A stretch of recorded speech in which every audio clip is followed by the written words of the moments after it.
Hey, it's Abby from Homeschool with Moxie. I was able to chat with Daniel Schwabauer of Clearwater Press. He is the founder and the program instructor of all the really engaging high school writing courses. We took Cover Story this year, and my high schooler really enjoyed it. I knew I wanted to talk to Daniel about why he created the program and kind of the philosophy behind it. And he really talks a lot about the importance of storytelling and using story to just foster that love of learning in our kids. So I hope you'll enjoy this chat I had with Daniel Schwabauer of Clearwater Press. And be sure to go ahead and subscribe to the Homeschool with Moxie podcast so you know when we go live with other interviews with really interesting people in the homeschool world. All right, enjoy this conversation. Daniel, thanks so much for joining us today on the show. Oh, it's my pleasure. Thanks for inviting me. So let's start by having you introduce yourself to our audience and then we'll jump in. Well, I'm Dan Schwabauer. I'm a science fiction writer and fantasy writer, but in the homeschool community, I'm more often known as Mr. S, the creator of Cover Story, One Year Adventure Novel, Other Worlds, and Byline language arts programs. So the company that we publish under is called Clearwater Press. It's a little small team for language arts stuff here. I already told you before I hit record that we've been using Cover Story this year, one of my high schoolers actually, and he has enjoyed it. He loves kind of your personality, your character on the videos and stuff. And you know how teenage boys are, like they're hard to impress. So the fact that he wasn't like he was like, yeah, this is pretty good. And he has grown in his confidence as a writer, which was the main point of it, which I was so thankful for. So I knew we wanted to chat with you about Clearwater Press because you do have a unique approach you take with your curriculum. But before we get into the nitty gritty of curriculum, let's kind of go back to foundational principles and maybe you can talk about the role that storytelling plays in fostering a love of learning. What's that all about? Yeah, well, really, all of our programs are built around a philosophy that I have in as a human being, but also as a teacher, that our brains are wired for story. And I think there's complex reasons for that, but the beautiful thing about it is it's pretty simple to harness. If you understand certain elements of storytelling, you don't have to be masterful at it, but just understanding a little bit about storytelling, you'll realize that stories have a grammar, they have a structure, but they also resolve, and it's that resolution, it's that vicarious experience we get in a story that really children, but all people are after, and we're wired that way, I think, because they allow us to have classes of experience that are outside of our lived experience. So you can learn from something that you don't have to suffer from. So it's complex, but the reality as a teacher is children love stories. They love stories, maybe not more than everything else, but they will abandon lots of other things just to get the story or get to the end of a story.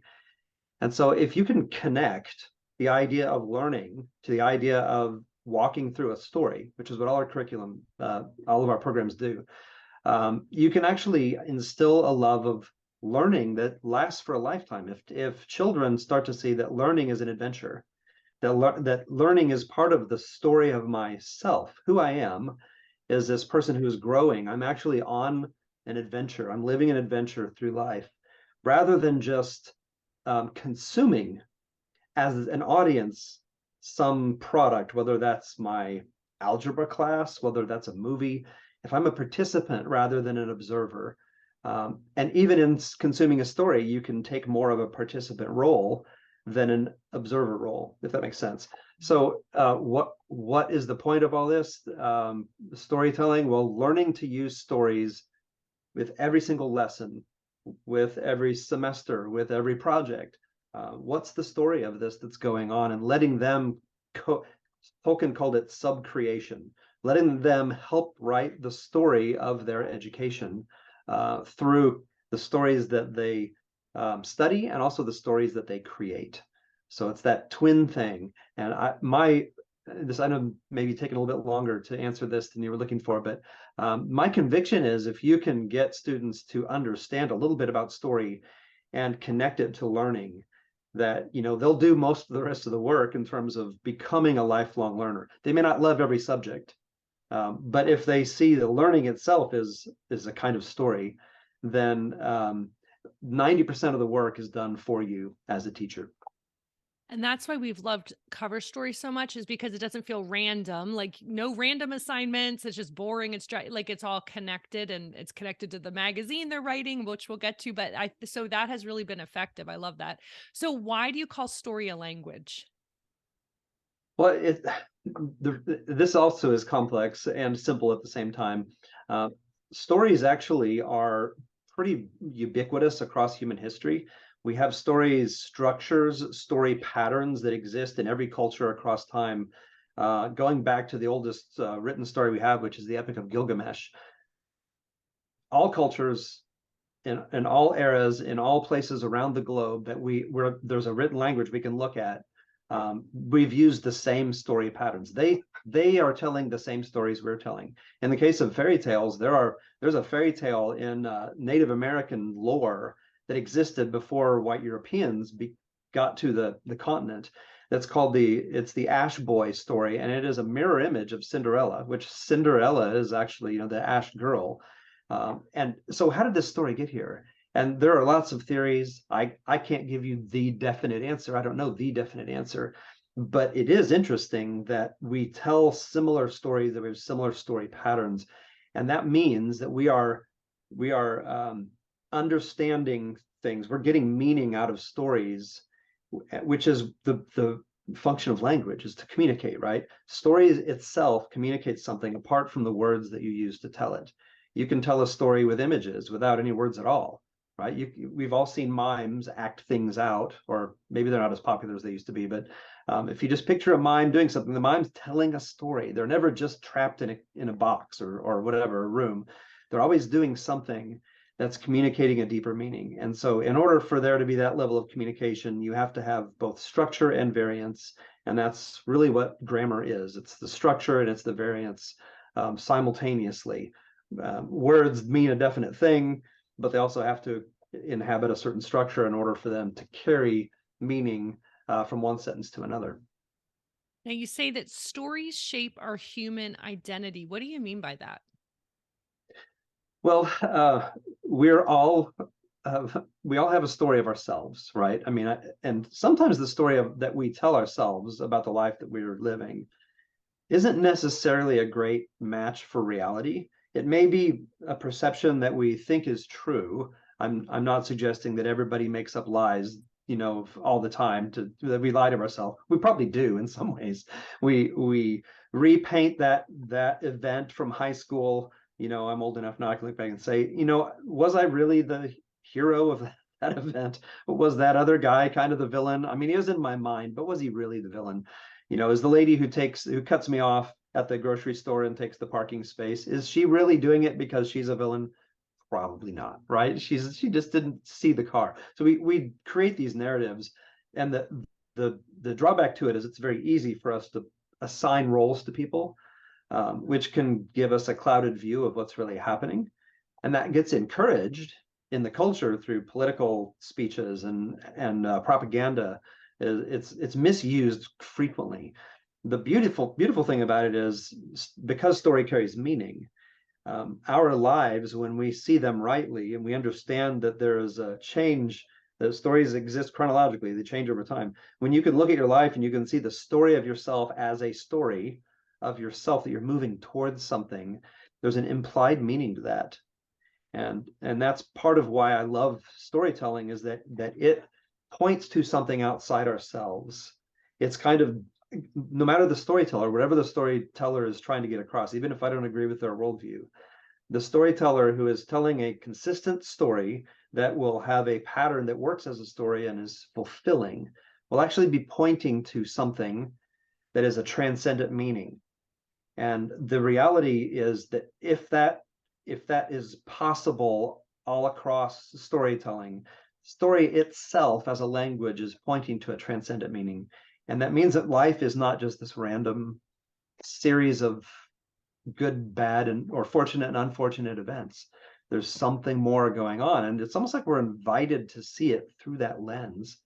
Um, as identity, the problem with understanding story as part of your identity is that, as I said, it cannot just be manipulated, but we can, in order to avoid pain. This gets into all this psychology. I'm not a psychologist, but we create metaphors for life, and sometimes we pick the wrong metaphor because of our own desire to protect ourselves from being guilty, from being from being the villain or whatever. But sometimes it's just the best understanding that we have, and so we grab onto a metaphor for something, and that metaphor can actually not be very good for us. And so, actually, psychologists are coming to see, counseling programs are coming to see that the best way to, or one of the best ways to help people heal from difficult situations is to restory their life, to pick a different metaphor that explains their life. So restoration comes through restoring. You restore by restoring, and that is identity. And essentially, what I'm saying is, if you understand that, you can look at your life and you can say, "Am I really? Is the story that I'm trying to live true? Is it true? And if it's not true, why don't I live from a better story? Why don't I actually look at the metaphor, face it, whatever it is that I've accepted? I'm a victim is one that's a popular one. People pick, I'm the victim of this thing, and say, is that the truth? Do I have to keep living that story? Maybe I can take on a different role. And it doesn't occur to people. But if you know a little bit about story, you can say, you know what? I need to use the lens of story to examine whether I'm believing lies in my life, whether they're comfortable. Sometimes lies are comfortable, but not very good for us. So with our children, sometimes they grab hold of stories that they're told by their peers. This happens a lot in college. They go off to college to find themselves, and their peers tell them who they are. And they thought they were going to find themselves, and what they really found was an identity that was handed to them by the people they most want to impress. So being aware of that and saying, is that really true about you? Is this the story you should be living? Is this the story you want to be living? This has gotten maybe more deep, maybe more profound than we wanted to go to with the middle school writing program. But the beauty of it is that if you understand just a little bit about story, you can in many ways make your life go a different direction. And is that part of like how you're motivating these middle schoolers, even like reluctant writers, to actually be engaged with what they're writing? It's part of the seeing themselves in this story. Is that kind of how a little bit of your the way you're doing it? Yeah, absolutely. I really want there to be a two-part thing where they're actually living a story of the program that they're going through, writing this magazine. And it may be as simple as the year that I created a magazine all by myself. If that's all it is, so to speak, where there's no major character change or anything like that, but it's just, I did this difficult thing, that can be a fulfilling story. The other thing is, though, that I want the story to originate with them. I want their passion, the things that delight them as children. I want that to be the thing that they're writing about. And it's not that they never need to pick up a more difficult subject, that they never need to look at something like, well, we've got to conquer the quadratic formula or whatever. Yeah, you need to do those things, but if you can put them in the context of, here's why. The reason you're going to interview somebody is because they're related to the thing you love. You love Minecraft, and you're talking to a software developer or whatever cover story. That's something that students have done. Or you love travel, and you actually know you have a connection with a ship's captain, and you can interview that ship's captain. Suddenly, the interview is not just, I got to do a school project, whatever, but it's connected to the thing that they're interested in. They had some hand in it. It wasn't just I executed the assignment, it's I got to pick what the assignment was about. And there's a world of difference in terms of the motivation. Now, instead of it being a thing that was put onto them, it's something they chose to pick up and carry themselves. So I think that there's just a much better attitude and a much better result when you can encourage that investment. You've got to do something for language arts, right? Why not do something where you get to pick what you're writing about, and it could be something you love. Mm-hmm. And then that journey is actually its own story as the semesters unfold. So that you're right, that I've noticed that in my son, like it is, and he's actually, his topic is Minecraft, so it's funny you said that. But it is interesting when it's something they enjoy. It isn't this drudgery now. Oh, you've got to go write this instructions for someone surviving their first night on Minecraft or whatever it ended up being. But Right. it was like actually cool and he really loved it. So I'm thinking that is what makes Clearwater Press different from other language arts programs. Instead of just having your assignments, you've actually connected them. Can you give a little more explanation to parents who are wondering, okay, is cover story right for my kids? What Give us a little overview of what do you mean by the magazine, and kind of what are the goals in this course that you want the kids to learn through this delight driven learning. Yeah, yeah. Well, Cover Story is a language arts program that focuses on the student creating all of the content for their own magazine in one school year. So they pick the theme early on. As I said, it could be, Minecraft, it could be horses, it could be dance, it could be travel, anything that they're really interested in. It just needs to be broad enough that it can cover a number of different types of projects. So anything that could appear in a magazine, in essence, we're going to study, and that means the students are going to write short stories, they're going to write articles, they're going to write different types of poetry. They'll create a review for like a restaurant. They'll do an interview, and each of these things is related to their magazine theme in some way. That's the idea. And my intention with it was to say, okay, let's just spend a whole year writing and reading about things that interest you. But in order to do that, we need to make them connected. So the magazine doesn't just give an excuse, it gives us a series of types of things like short stories or articles. And it gives me an opportunity to teach, well, what makes a short story interesting? What makes an article interesting? What are the elements? How do you structure a short story or an article? What is a haiku? And how does that differ from a centerview as a poem? Uh, and then my intention with this, I don't tell the students this, my intention is I can teach techniques that are sort of the techniques of story, but also of literature, like juxtaposition, for instance, is the setting of two things side by side to create meaning. Well, juxtaposition is used all the time. It's used by marketers. They'll say the cookie diet, right? I lost 35 pounds eating, just Oreo cookies or whatever. And then you have the person before the diet, the person after the diet, and there's no way in the world that they lost 35 pounds eating Oreo cookies, but that's the picture tells a different story. It shows the before and the after, supposedly. Beer commercials do this too, right? I drink beer and look at all my muscles. It doesn't make any sense, but visually it's communicating this message. Juxtaposition is also used in short stories. It's used in articles. It's used quite a bit, even in short poetry. So I try to bring in techniques in repeated ways so that they're not just thinking, oh, juxtaposition is what advertisers use. They can see, oh, it actually is used all the time. And it's a way for me as a teacher, without getting too deep or heavy into it, to show them the techniques of meaning. And you've probably heard in my voice, but that's a lot of what matters to me, because I think our culture is in a kind of a pivot point right now where meaning is being stripped away, and people don't know how it's happening. And one of the ways it's happening is through language and entertainment. And I would like students to at least start to glean a few of the techniques so they recognize them. This is a technique of meaning, and so there's meaning exists. There's something there, right? Hmm. So what prompted you to create Cover Story was your first course, right? Actually, no. One Year Adventure Novel was the first course. Oh, Cover Story okay. was second. Okay, Uh, so like what prompted you to start creating courses for, and was it primarily for the homeschool market is what you were thinking? yeah, it was. It's without getting into too long of a story. I have a master's degree in creative writing from a state university, and I had some really good experiences there. But when I got out of college, I had 8 years in college. I graduated in 1995, and I realized when my first novel came out, which was 2004, I was asked to speak to a group of fourth graders on story, and I had been pondering what I did and didn't learn for quite a while. I'd already been on this journey, but speaking to fourth graders made me realize. Um, I know what a story is when I see one, and I can point to it, but I don't know how to explain it.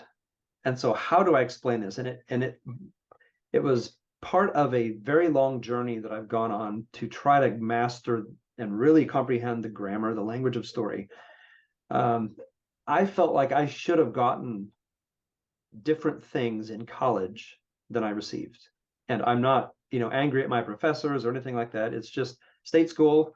They began with an assumption of deconstructionist theory and the idea, not even well explained deconstructionist theory, but basically there's no meaning to anything and there's no meaning outside the text. And so if you don't believe there's a ultimate meaning anywhere, stories are buckets for meaning. What are you teaching? Well, you're left teaching word photography. You're left teaching how to use better verbs, things that are good techniques, but they're actually not why we read stories. We don't read stories primarily just for the pretty prose. There's a little bit of that, but not very much. And so after I started really immersing myself in all this, I thought, why didn't I learn this or this or this or this? And I thought, I went into college to study creative writing because when I was in high school, I knew I wanted to be a writer. And I assumed that you go to college to learn. That's where all the smart people are that are teaching, that love books, right? Won't they be teaching this? And that turns out no. So I thought, well, maybe I should do something. So I started teaching it, just doing like short explanations of story at local homeschooling conferences. And I had this idea. I mean, the weird is one of the weirdest things that's ever happened to me. I spoke one day at the local homeschool conference, and I went back to a table, and I had probably 12, maybe 15 parents come up to me separately and say, "Will you create a curriculum?"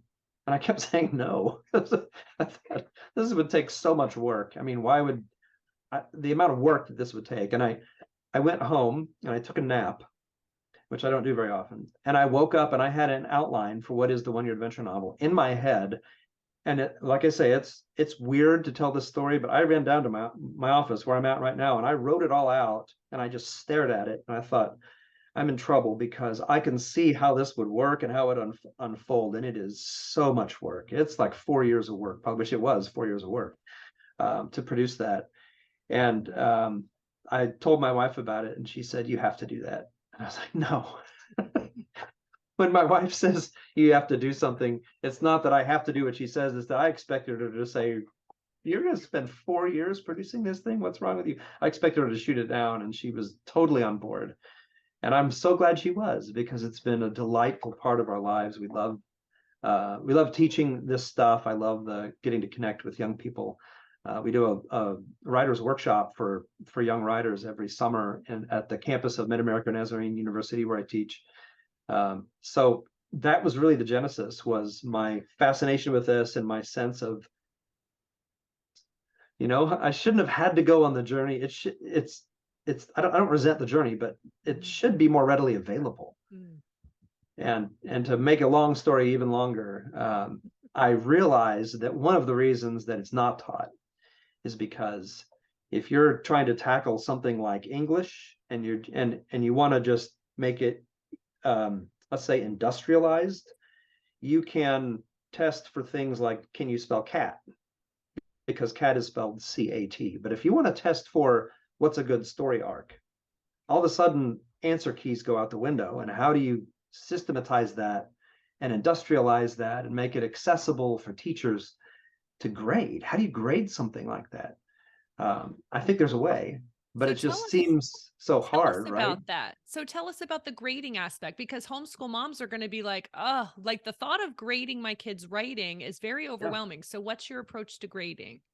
Yeah, well, it depends on the program. So cover story and byline are actually really similar in the way they're graded. I have rubrics, and essentially there's unit tests. So for each of those programs, there are 6 units. And I tell parents there's an answer key for some of the exercises, but the rubrics are explained. There's each week there's one page that says, here's what we're doing this week, and here are the rubrics for their assignment. Here's what it looks like to write a haiku. Here are the basic techniques you're looking for. You can grade an entire unit, so a month worth of lessons, in under an hour with cover story. Now it varies based on the student. I assume that's been your experience as well, that you can sit down, you can kind of do each unit at once. So your investment is about 6 hours for cover story to do the grading. With one-year adventure novel, it's different. The rubrics, there's a workbook that is 450 questions that the students fill out the first semester, and it's in response to me doing the video teachings. I have them answer questions about their own story. And those questions are designed to pull out of the student the creative ideas. And by the time they're done with that first semester, they actually have a 12-chapter outline. They know what's going to happen in every chapter. The second semester, they turn that outline into a rough draft. And that means that the parent who's doing the grading, it seems like you'd be doing a whole lot of work. You really don't do very much work. You can grade the entire workbook for one year adventure novel in about an hour at the end of the first semester. And our website will actually grade the weekly quizzes for you. The part that takes a little bit longer with one year adventure novel from the parent's perspective is I ask parents to read their students' rough draft of a novel. And that could be week by week, or it could be, I'd say let the student decide. Maybe you'll read it at the end of the semester, but that does take some time, depending on how long their book is. But here's what I give parents 5 rubrics, 1 to 20 points for each chapter. There are things like, is there a clear conflict? And you can tell when you're reading, is there a conflict in this, right? Does it create any emotion in you as you read? If it doesn't create much emotion, they don't get many points. So those things are explained. The teacher's guide for one year adventure novel is really, really thin.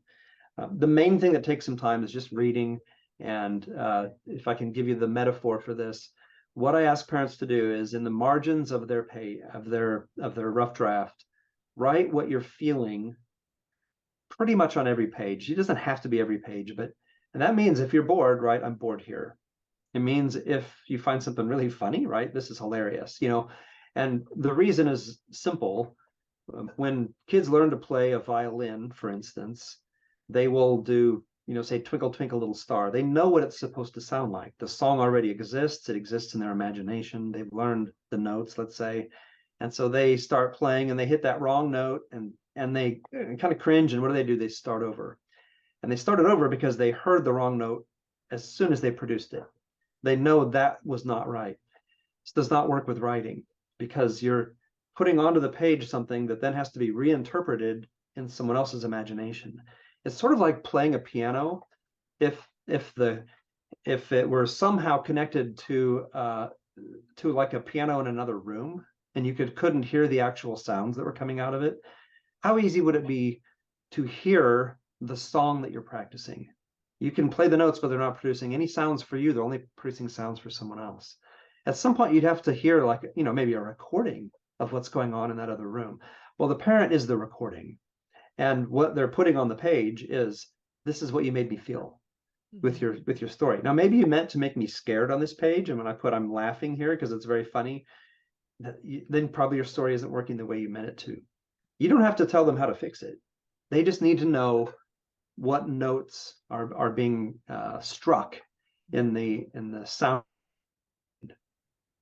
So, as we wrap up, give us a little overview, if you would, of your different programs and like which grade levels would benefit the most. And also, people want to know, are they sequential or they can be taken in any order? So, give us a little overview there, if you would. Sure. The middle school program, the only middle school program we have is Cover Story. And the youngest we recommend is 6th grade. We've had students use it through 9th grade successfully, depending on where they're at. The other 3 programs are high school programs. And the order that I recommend them is Cover Story, 1 year adventure novel, which is the one I was just describing. They write a novel in a school year. They also study literature and they learn techniques along the way. The 3rd program is called Byline, and it's a journalism class on the surface. I call it chronojournalism because it's time traveling. It's time travel reporting. They work for me as their editor of a 1930s era newspaper, and they're at the chronojournalism desk. So they're essentially going back in time and digging up stories from the era of yellow journalism, and they're finding a place of history where they don't have a lot of connection. Most people don't know a whole lot of what happened between 1870 and 1930. They don't know.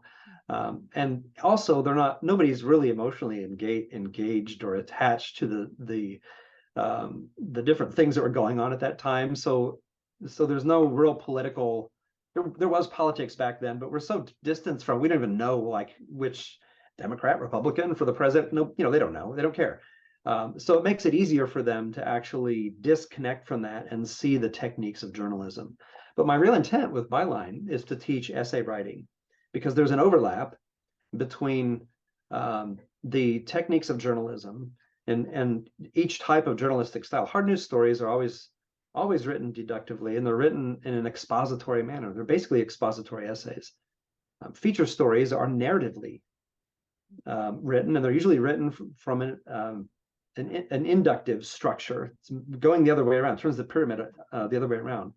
And by learning how to write this type of news story with a sort of conversational style, by learning to do research, by learning how to cite, just even writing down the basic who, what, when, where, why, and how, you're practicing citation.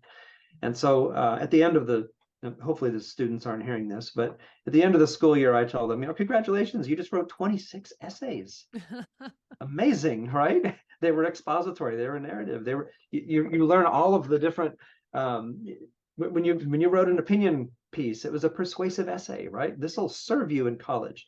But I try to make that fun by them working for me at a 1930s era newspaper. And the last one is called Other Worlds, and that is a science fiction and fantasy novel writing program. It's meant to follow. Like, they really shouldn't try to do that one without doing the one-year adventure novel. It's kind of a senior project type thing. Juniors could do it too, but it's a little more history of the genres, how they work, what kinds of stories are best told using those genres. So it's a dive into literature, but it's also more practice writing. I love that your stuff is mainly geared for those high school years because that tends to be where curriculum for homeschool families drops off. You know, there's so much for Mhm. elementary, and then it's like we need some good stuff. So this is awesome. And I already told you, I wish I knew you existed years ago. But we're getting our last few kids through your stuff. We're gonna do Byline next year, so we're excited about that. That's really fun. So Daniel, we only have a few minutes left, but go ahead and as we wrap up, can you just give homeschool moms some final encouragement because we were talking about that love of learning and that's really the goal. It's not this dry, boring, factual, we don't want them to just be spitting out facts. We want them to really be Right. engaged with their learning. So for those homeschool moms out there who are thinking about teaching writing, so what final encouragement would you give them? Yeah, whether you buy our products or not, I hope this will encourage you. It's something anybody can do. I have an ebook you can get on our website called Curiosity Save the Cat. Even if you don't go to the website and get Curiosity Save the Cat, if you just that phrase, Curiosity Save the Cat, doesn't kill the cat, it saves the cat. One of the problems we have with teaching that we've internalized from the public school model is that we give students answers to questions they are not asking. And that is not only bad storytelling, that is a bad way to engage children. So my suggestion is just find a way to inspire them to ask the question before you show them where to find the answer. In every class, instead of just handing them a stack of books, this is what we're going to study this year. See if you can get them or respond to what questions are they already asking, and you be the conduit and steer those questions so that they have an personal investment and they're starting to see that this learning thing is fun. It's fun. Children want to know the answer to questions because they want to know the answer to questions. Adults want to know the answer because we need to. We're pragmatic about it. I can't get into my computer without my password. Kids want to know why the sky's blue. And we don't use that enough. And I think we should. And I think any homeschool parent can, and that it's good to do that. You don't have to be stuck.